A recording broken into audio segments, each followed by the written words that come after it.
Equity की जब बात करते हैं तो थोड़ा सा एक्साइटमेंट भी आता है, इनफैक्ट बहुत एक्साइटमेंट आता है, और कुछ डर भी लगता है। इनफैक्ट बहुत कुछ सोचने को मिलता है कि जब हम इक्विटी डायरेक्ट स्टॉक्स की बात करते हैं। So we are celebrating something called as financial freedom carnival. हम कार्निवल क्यों बोलते हैं इसे, is because if somebody is really financially educated, तो उसको फाइनेंशियल फ्रीडम कैसे मिलती है, कैसे मिलना चाहिए, क्या उसको स्टेप्स करने चाहिए, वो सब उनको आता है।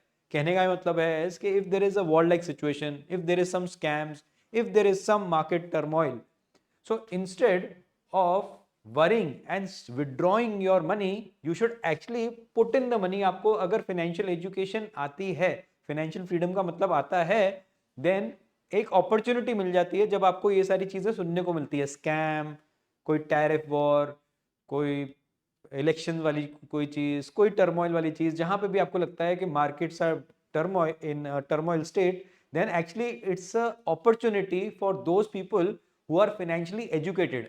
And this series is dedicated to you all to actually become that financially educated self, so that आप भी financial freedom की तरफ अपने आप को और अपनी फैमिली को ले जाएं, एंड इसको एक कार्निवल की तरह सेलिब्रेट कर सकें.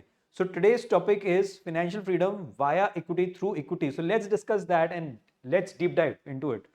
So जाहिर सी बात है, let's be very very clear, whatever I am going to tell you, it's only and only for discussion and financial awareness purposes only. Please do not take this as a stock advice or a direct advice. Do your due diligence before investing into any of the equity based products because it is subject to market risk. Okay, let's get started with that spirit in mind. So basics पहले थोड़ा सा basic समझ लेते हैं कि when it comes to money management, financial education, so आप देखोगे any one of us, we will be earning through a job or a business or a combination of that. That's the income source. आप मान लीजिए spending में हम एक अपनी basic needs पूरा करते हैं, और फिर थोड़ा सा हम अपनी लाइफस्टाइल, थोड़े से अच्छे ब्रांडेड कपड़े पहन लिए, 3 स्टार होटल की बजाय 5 स्टार होटल पे रुक लिए, and so and so forth. So that's the lifestyle requirement, and उसकी वजह से स्पेंडिंग हम करते हैं. सेविंग्स कहाँ करते हैं, तो it starts with fixed deposits, golds, insurance, all that stuff is savings, and then we migrate और we graduate to something called as investing through real estate, through equity, and through equity mutual funds. Today we're going to talk about the equity part of it. ये Warren Buffett हैं, 93+ years के हो चुके हैं, तो एक चीज तो समझ में आती है, somebody who's investing in equity lives longer. ये मतलब एक प्रूवन फैक्ट है. एंड आप ऐसा मान लीजिए कि blessed are those ones, whoever wants to live longer should invest in equity on the lighter note. So Warren Buffett क्या कहते हैं इसके, इक्विटी में जब कोई इन्वेस्ट करता है तो you are actually not buying a stock, you are buying a business. You need to, and we are talking about financial education here, so one needs to be educated as to when you are investing in stocks, when you are buying stocks, तो आपको किस नज़र से अपने आप को, you can से अपने मेंटालिटी को रखना है.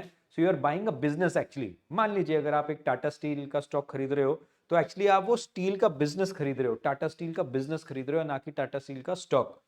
रिस्क रिवॉर्ड रेशियो आपको देखना पड़ता है in terms of what is the entry level और what is the purchase price जो आप खरीद रहे हो, एंड इंट्रिंसिक वैल्यू क्या है, रिस्क रिवॉर्ड रेशियो क्या है, वो देखना पड़ता है. Any business requires lot of, मतलब जीएसटी क्या, इनकम टैक्स क्या. इक्विटी एक ऐसा बिजनेस है जहां पे एक्चुअली आपको सिर्फ अगर लॉन्ग टर्म, विच मीन 1 साल से ऊपर रखते हो, तो सिर्फ 12.5% टैक्स देना है आज की तारीख में.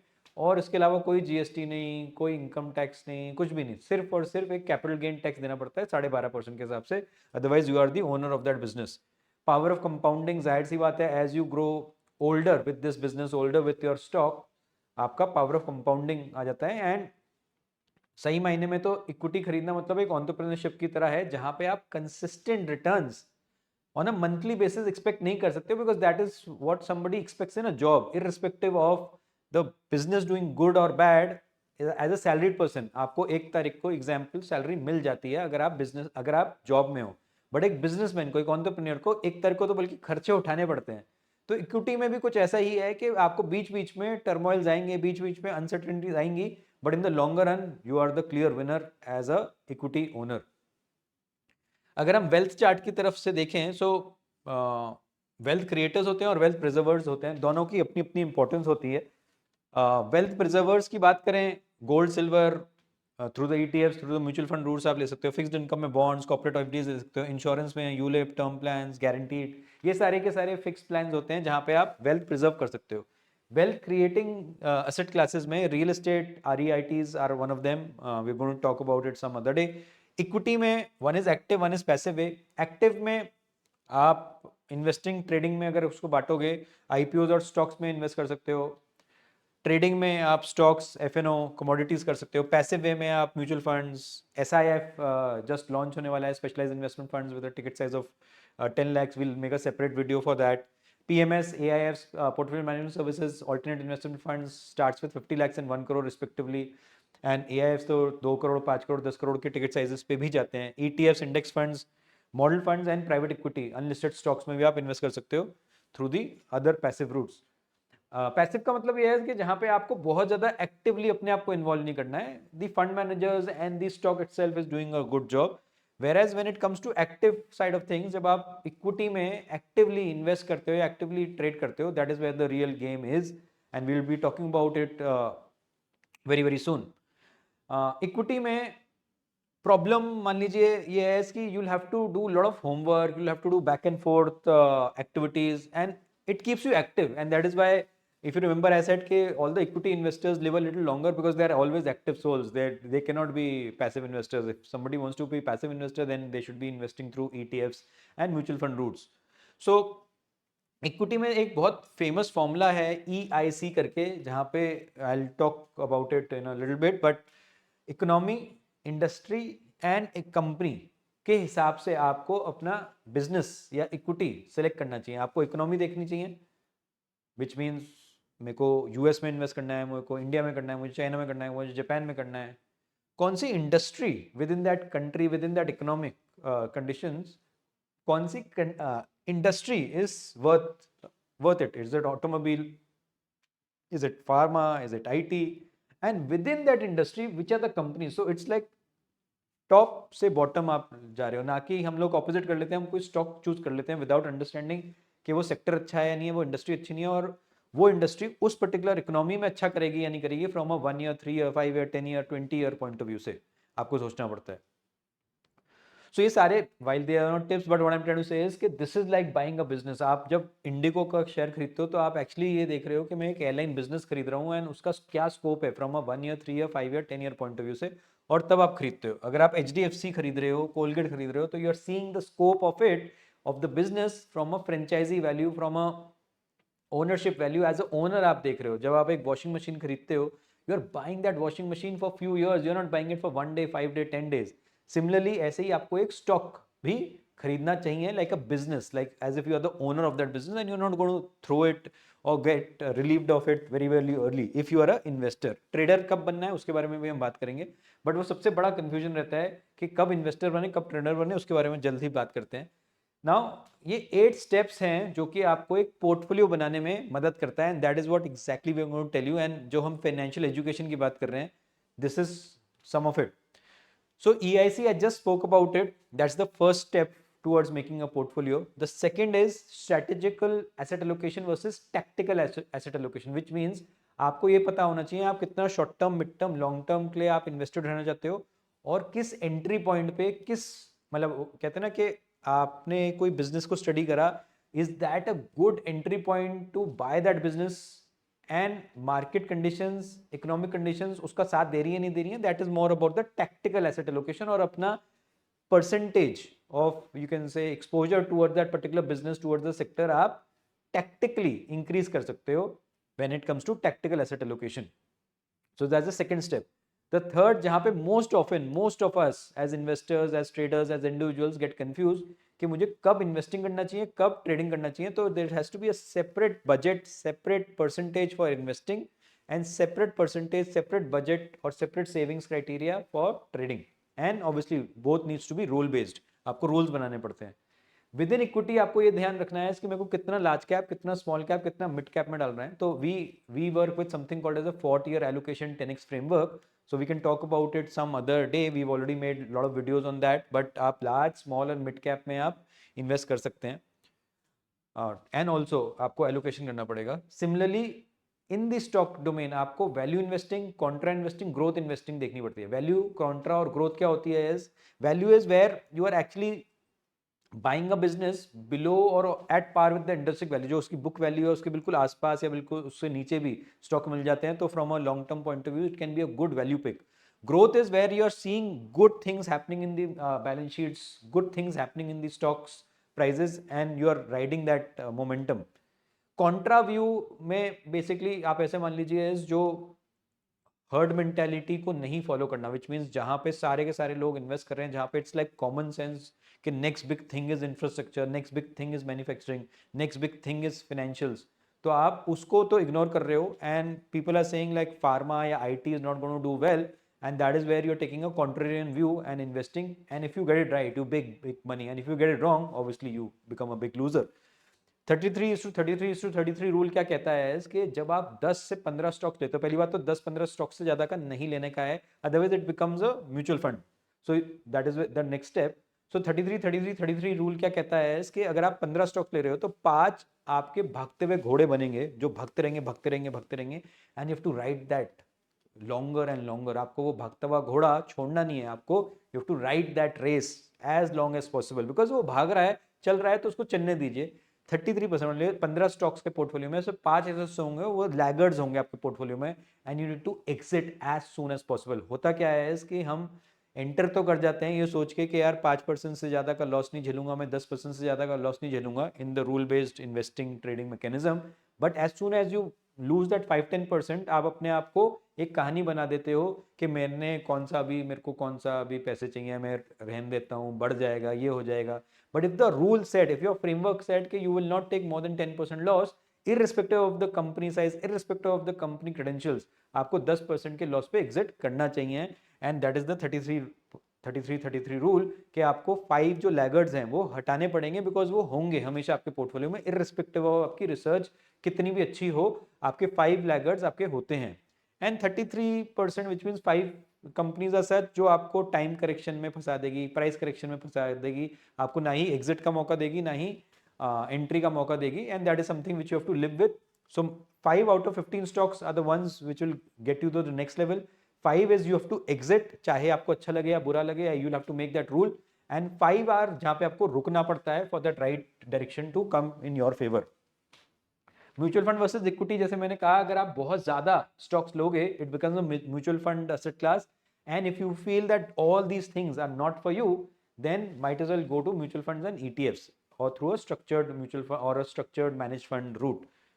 Good debt versus debt, bad debt बहुत इंपॉर्टेंट होता है। So just to give you an example, अगर आप एक गाड़ी खरीद रहे हो, एक डिप्रिशिएटिंग एसेट क्लास है, तो इट्स अ बैड डेट। अगर आप एक घर खरीद रहे हो या एक प्लॉट खरीद रहे हो और वो अपनी वैल्यू में इंक्रीज कर रहा है, तो इट्स अ गुड डेट, मतलब आप उसके ऊपर अगर लोन ले रहे हो तो अच्छी बात है।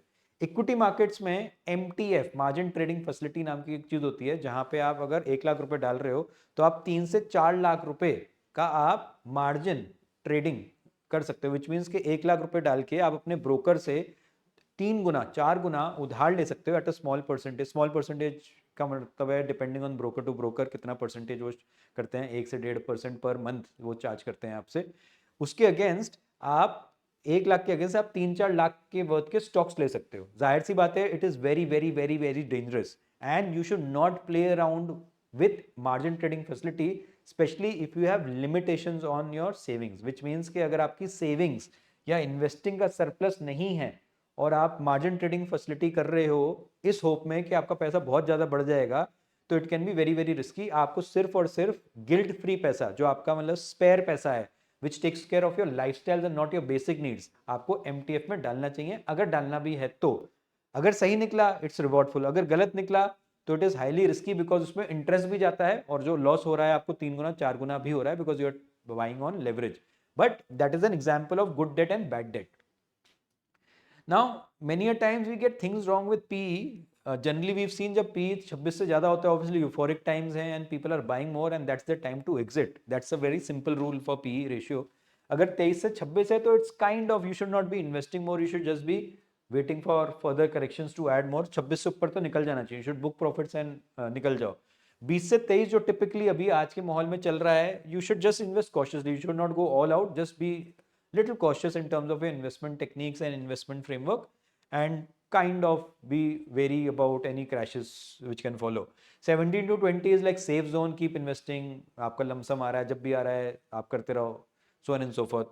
15 से 17 में आना बहुत मुश्किल होता है, बट जब जब आए you have to increase your investments exponentially.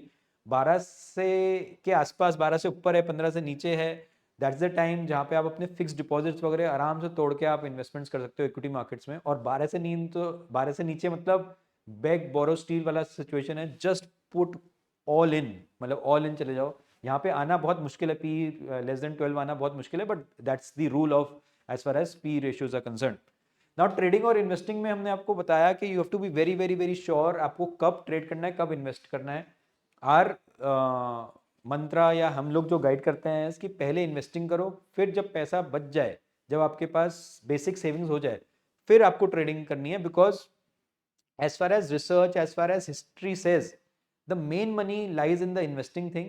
Trading में मान लीजिए आंकड़ा अगर माने जाए तो 2, 3, 4, 5% लोग ही सक्सेसफुल बनते हैं. If you are in that successful zone, if you are in that bracket of 2, 3, 5%, then thumbs up. But अगर आप उस 95, 97% में हो जहां पे अभी आप ट्रेडिंग में सक्सेसफुल नहीं बने हुए हो, देन आर गाइडेंस इज कि first invest and then trade, and ना कि first trade and then invest. We seen people doing this wrongly, जहां पे वो ट्रेडिंग शुरू करते हैं ये सोच के कि मैं ट्रेडिंग से जो सरप्लस पैसा कमाऊंगा उसको मैं इन्वेस्टिंग में डाल दूंगा.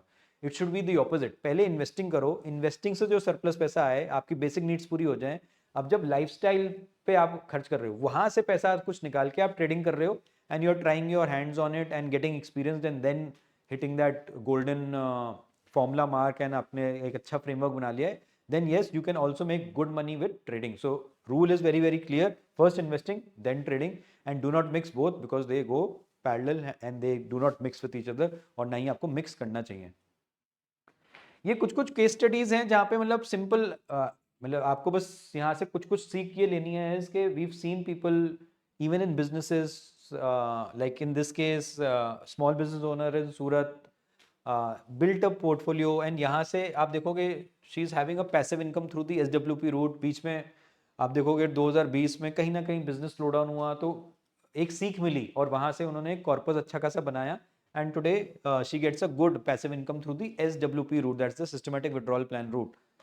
दूसरा एक मतलब एक एम्प्लॉय की कहानी है जहाँ पे आप देखोगे अच्छा इन्वेस्टमेंट्स इक्विटी मार्केट्स में करना शुरू करा, एंड आज की तारीख में एक डिसेंट साइज पोर्टफोलियो है, and now in the next 4 years he is planning for the next 2.5 crores, and he got things very very clear in his head के नीड्स क्या होती हैं और वांट्स क्या होती हैं, और उस हिसाब से उन्होंने इन्वेस्टमेंट शुरू करा.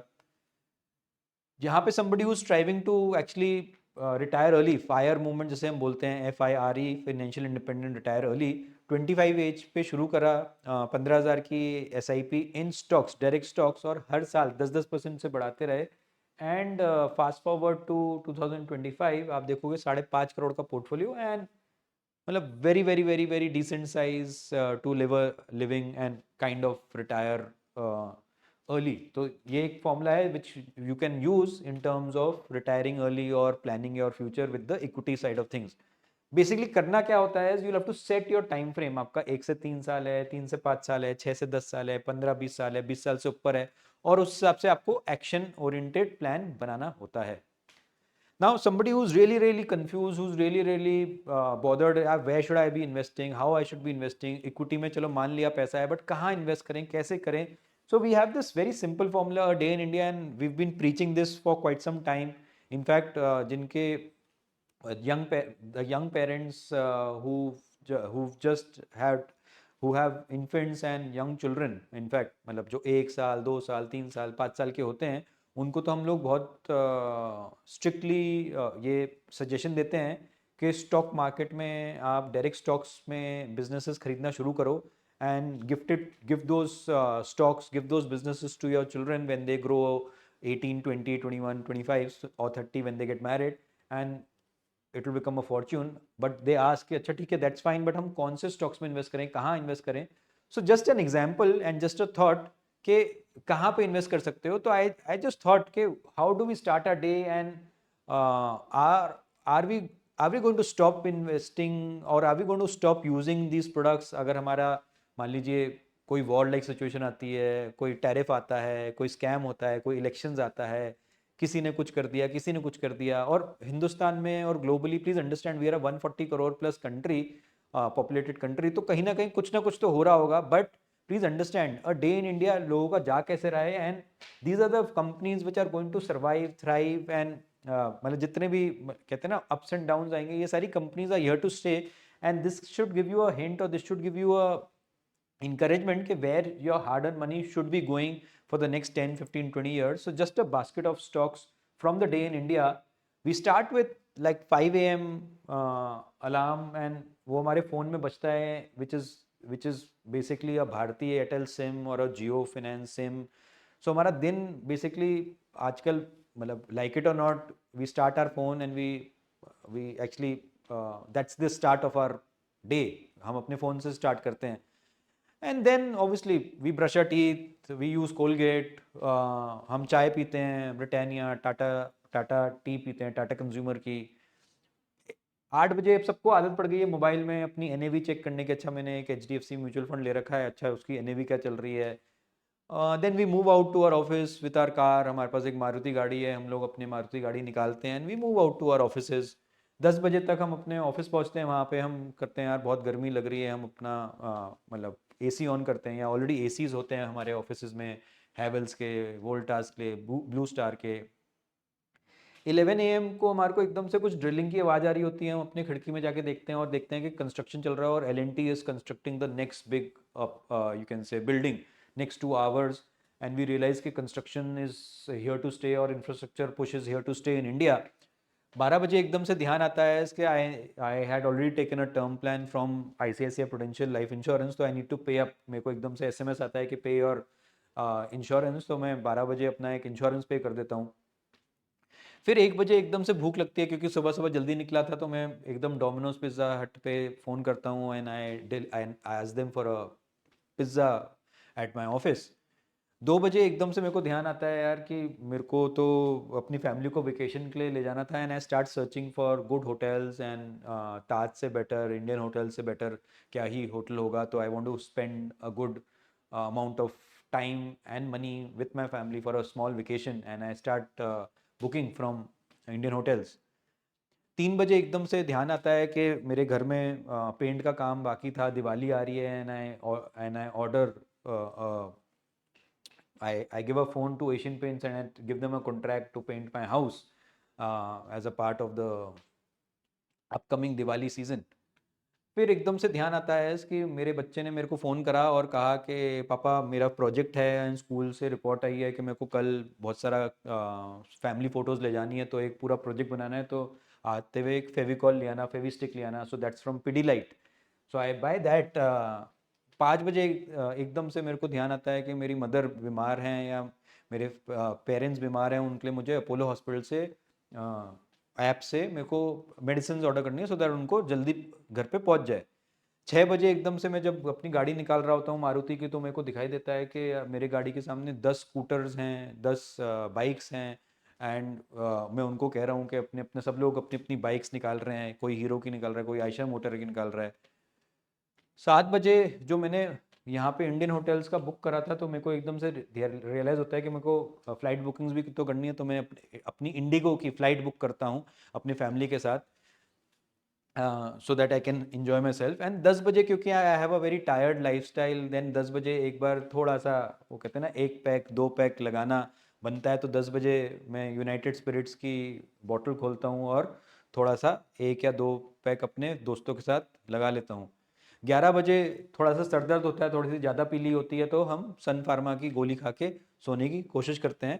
और 11:30 बजे एकदम से ध्यान आता है कि सोने से पहले एक बार मच्छर काट ना काटें, तो गुड नाइट भी लगा लेते हैं। So that's a typical day in India, and these are the companies irrespective of war, irrespective of scams, irrespective of elections, irrespective of tariffs. These are the companies which we believe that we will not stop using the services, we will not stop using their products over a period of time, next 5, 10, 15 years. As an example ही है, please do not take this as a direct advice. Similarly, आप अपने day सुबह से लेके शाम तक आप देख सकते हो कि कौन से प्रोडक्ट्स एंड सर्विसेज आप यूज़ कर रहे हो। And my friends, my viewers, I can promise you कि यदि आप उन्हीं कंपनी में जिनके प्रोडक्ट्स आप यूज़ कर रहे हो, क्योंकि आप उनकी सर्विसेज कंज्यूम कर चुके हो, आप उनके प्रोडक्ट्स कंज्यूम कर चुके हो, आपको पता है कि उनका प्रोडक्ट कैसा है, उनकी सर्विस कैसी है, and you are convinced as a consumer that these companies deliver good quality products, good quality services, timely services, and they are here to stay for the next 3, 5, 7, 10 years. बस इतना ही दिमाग लगाना है और आपको ऐसी ही कंपनीज ढूंढ के एक 10-15 कंपनीज का पोर्टफोलियो बना लेना है, अपने बच्चों के लिए, अपने लिए, अपने स्पाउस के लिए, अपने बुढ़ापे के लिए, एंड 10-15-20 साल बाद आप देखोगे, यू विल थैंक कि मैंने ये वाला जो 15 मिनट का वीडियो था वो देखा, 15 साल तक इन्वेस्टेड रहा और मेरी जिंदगी में x से 10x तब्दीली आ गई. So that was it, little bit from our side. Thank you so much for watching. We wish you and your family a very happy and successful financial freedom carnival ahead. Get yourself financially educated so that आप भी financially free हो सकें and आप उसको एक carnival की तरह treat कर सकें and enjoy कर सकें. Till then, नमस्कार and जय हिंद.